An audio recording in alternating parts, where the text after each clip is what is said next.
Nosotros somos un colectivo, como bien decías vos, que se formó en el 2017 a partir de lo que intentó Macri junto con la Corte Suprema de Justicia, el dar el 2 por 1 a Sí, los genocidas, que le dieran ya por cumplido sus cadenas perpetuas. Sabemos que las cadenas perpetuas en Argentina son de 25 años y querían hacerle cumplir el 2 por 1, esto es para que salieran antes los genocidas que fueron juzgados por la justicia argentina, y esa gran movilización generó que algunas hijas especialmente que marcharon contra la salida de sus padres empezaran a colectivizarse y a encontrarse, a decir, bueno, debe haber alguien más como yo claro. que todavía no puede expresarse o no puede decir que ha estado en contra de la actividad de sus padres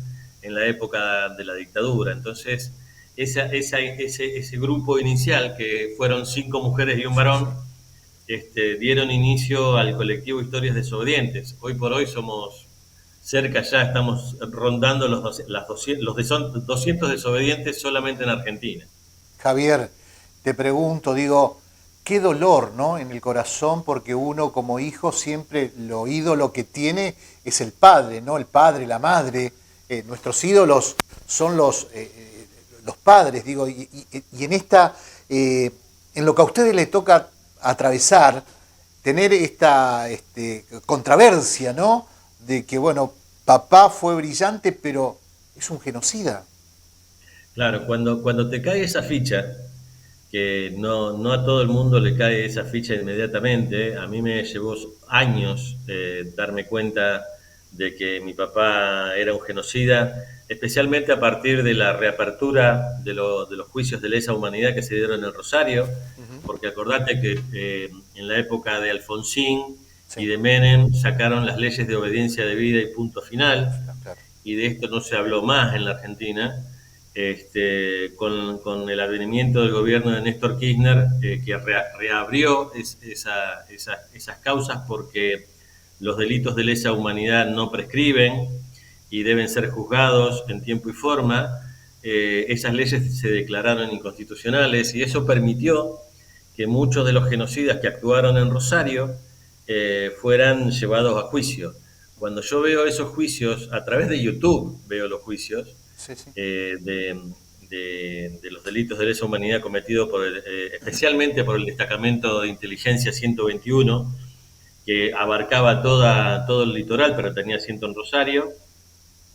Veo ahí a los jefes de mi padre, a los compañeros de mi padre, a gente que había estado en mi casa.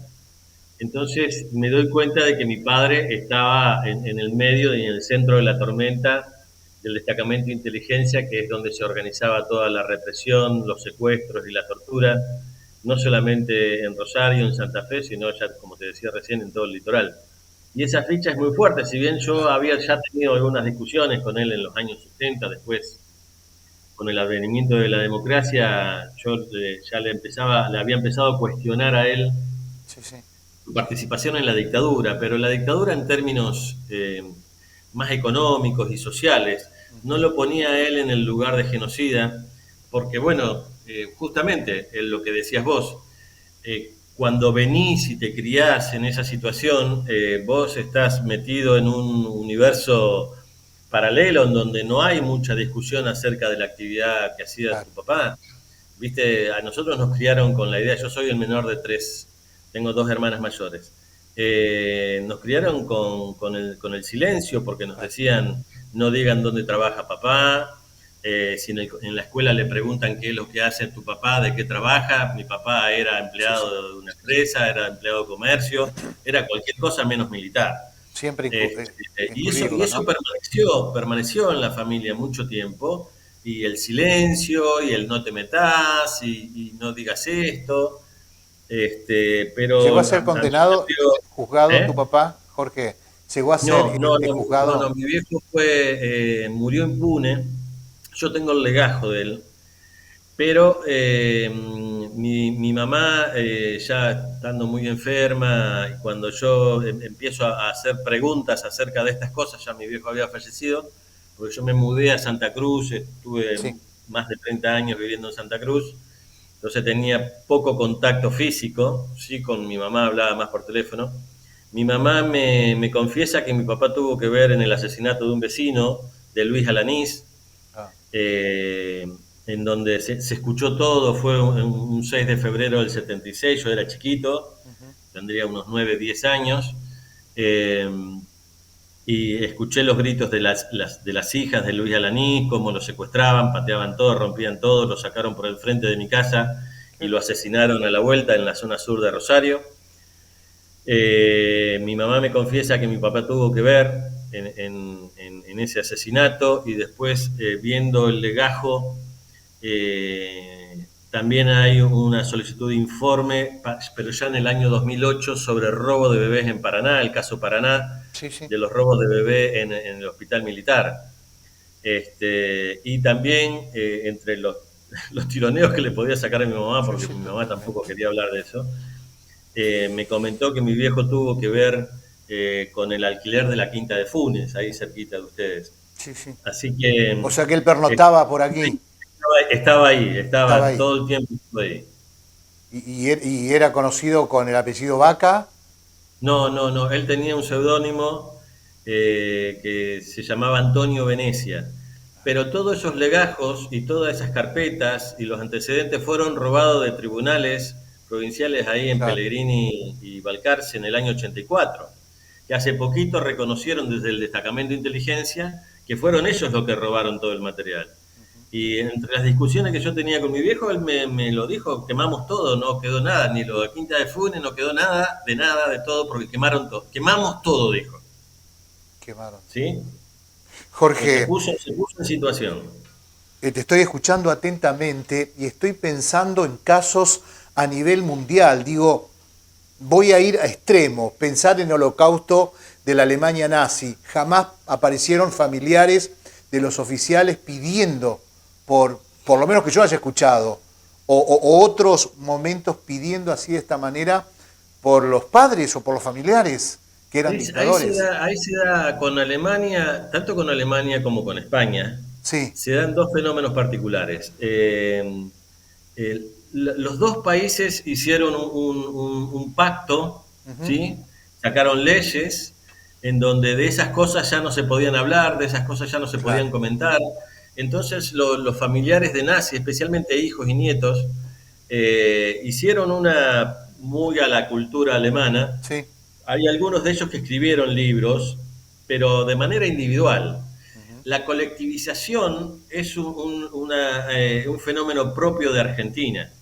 Cuando nosotros nos colectivizamos, porque tenemos un gran desarrollo de derechos humanos, que te digo más, somos envidia mundial sobre el desarrollo de derechos humanos que hemos hecho, porque nosotros llevamos a sí, sí, nuestros jerarcas, dictadores y asesinos a juicio, a juicio, claro. este, y lo seguimos llevando. En otros países no. El desastre que hizo el nazismo o Sí. el desastre que hizo el franquismo en España nunca se llevó a juzgar a nadie en el propio país. ¿Sí? Los Pensaba, juicios de Nuremberg y qué sé yo fueron hacia dos o tres y nada más, ¿viste? pensaba Y más entonces, acá, Javier, digo Chile, Paraguay, bueno, Uruguay. bueno, nosotros tenemos, desde que creció la Argentina como derechos, como historias desobedientes, tenemos actualmente una rama chilena de historias desobedientes, Ah, una rama uruguaya de historias desobedientes, una rama paraguaya de historias desobedientes. Tenemos representantes en Brasil también que son mirá, de historias desobedientes. Y ahora ya llegamos a Europa, ya tenemos tres o cuatro qué desobedientes del bueno. franquismo O en sea que echado España y raíces. tenemos tres o cuatro desobedientes del nazismo que se consideran historias desobedientes. Yo realmente, Javier, vuelvo a esto, ¿no? A poner en relevancia el trabajo de ustedes, la actitud de ustedes, ¿no? Porque, insisto, esto, lo más sagrado que tenemos en la vida, nuestros padres, y de esta manera denunciarlos y seguir trabajando para que esto Es que se sepa. tenés que romper con esa lógica, porque nosotros nos criamos en una familia muy machista, Claro. muy paternalista, muy misógina, muy xenofóbica. Lo que nos enseñaron a nosotros nuestros padres, que como decías vos al principio, tu papá, tu mamá son unos ídolos, cuando te cae esa ficha de que tu papá era un genocida y participó del genocidio en Argentina, y que tu mamá era partícipe necesario, Claro, porque lo que hace el papá no lo desconoce la mamá, especialmente en estos temas, te da, a la mayoría de nosotros nos da mucha vergüenza, totalmente, ¿viste? Y totalmente. después tenés que administrar y gestionar esa vergüenza y darte cuenta de que vos en realidad no hiciste nada, fueron tus padres, No, totalmente. ¿viste? Fue Y tenés, tu ídolo, tu referente. y tenés todo el Entonces, esa andamiaje, ruptura es muy, muy fuerte, ¿viste? todo ese andamiaje de los que vienen, tus nietos, tus hijos, ¿no? Realmente toda la familia, por eso digo, hay que estar con sobre la tierra. Javier, Y rupturas familiares que se dan, porque nosotros bien, tomamos una posición ética al respecto de lo que hicieron nuestros padres y no estamos de acuerdo, más allá de que algunos los quieran más o menos y tengan otra relación con sus padres. sí, Muchos de nosotros todavía tienen sus padres que están detenidos claro, y juzgados, y es conmovedor hacerlo. Entonces, esta posibilidad que vamos a hacer este trabajo con el conversatorio en la Quinta de Funes este bien. sábado Ujú, a las 3 de la tarde, ahí es estamos. también para apoyar a la mesa promotora de la Quinta, del sitio de memoria de Quinta de Funes, porque sabemos que ellos están haciendo un trabajo importante de reconstrucción del espacio, tienen ahí un proyecto para poder rescatar ese espacio y ponerlo en condiciones para que tengamos más visitas, para que la gente se entere de la historia de nuestra región, de Rosario, de Funes, de Roldán. Por eso los invito este sábado a las 15 horas que puedan acercarse a charlar de estos temas con Qué bueno, nosotros bien. y ver cuál es la situación actual del país también, con discursos negacionistas, que también es muy fuerte, y nosotros sabemos, porque nos criaron ahí en el nido de las víboras, como dice un Claro. compañero de Historia Desobediente, somos los hijos de los malos, que también tenemos una posición política e ideológica al respecto de los negacionistas.